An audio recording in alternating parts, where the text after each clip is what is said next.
Symbiosis is defined just as the living together of two different organisms and two different things in the biosphere.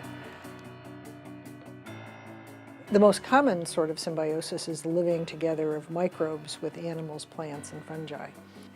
Well, so the study of microbiomes actually came to the fore only about 12 years ago.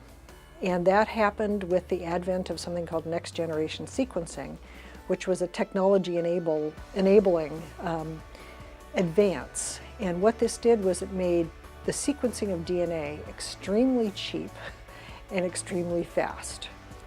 And so we could begin to characterize the microbiomes of individual people and populations in ways that we could never do it before.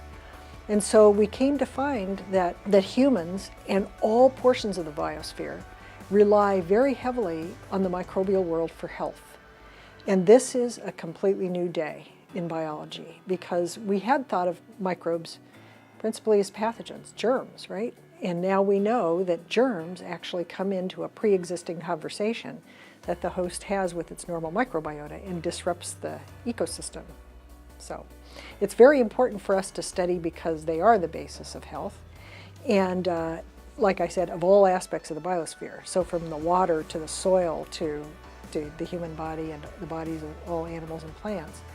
And so the University of Hawaii in the last 5 to 7 years has hired in a group of junior people in everywhere from PBRC, oceanography, engineering, CTAR, College of Natural Sciences, and so on, a group of junior people.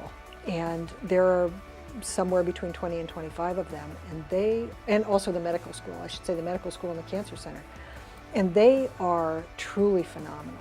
And the reason why it's really important to have quite a diverse group is that the situations are usually extremely complex.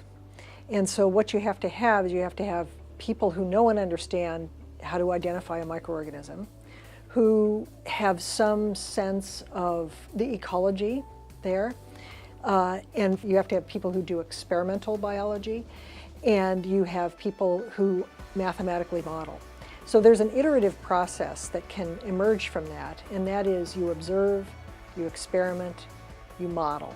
And the model informs you about what might be fruitful directions to go in the next set of observations, experiments, and so on. Explaining something and trying to get a handle on the complexities of microbiomes is one of the major frontiers of biology. It's so complex. So it's a new day in biology. It's a revolution, actually.